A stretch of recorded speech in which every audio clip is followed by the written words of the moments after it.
Hello మామా, hello బంగారు తల్లి, వెంకిరావు ఛానల్ కి స్వాగతం. షాహిద్ కపూర్, కృతి సనన్ నటించిన టేరీ బాటన్లో మయ అల్జాజియా సినిమా బాక్సాఫీస్ వద్ద ఎలా చేస్తోందో చూద్దాం. ఈ సినిమా 9వ రోజు 5 కోట్ల దాకా కలెక్షన్ చేసింది. కలెక్షన్ అప్డేట్: 9వ రోజు కలెక్షన్ 4.75 కోట్ల రూపాయలు అంచనా. టోటల్ కలెక్షన్ 51.95 కోట్ల రూపాయలు నెట్. మొదటి వారం కలెక్షన్ 44.35 కోట్ల రూపాయలు.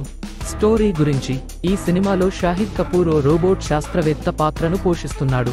అతను రూపొందించిన ఓ తెలివైన రోబోట్ సిఫ్రా కృతి సనన్ తో ప్రేమలో పడి పెళ్లి చేసుకుంటాడు. ఫిబ్రవరి 9న విడుదలైన ఈ సినిమాకు మిశ్రమ స్పందన వచ్చింది. ఇందులో ధర్మేంద్ర, డింప్లే కపాడియా కూడా నటించారు. షాహిద్ ఇటీవల ఇచ్చిన ఇంటర్వ్యూ గురించి: ఈ సినిమా గురించి మాట్లాడుతూ, సిఫ్రా అనే రోబోట్తో, ఆ తర్వాత ఆర్టిఫిషియల్ ఇంటెలిజెన్స్తో సరిహద్దులను చెరిపేశాం.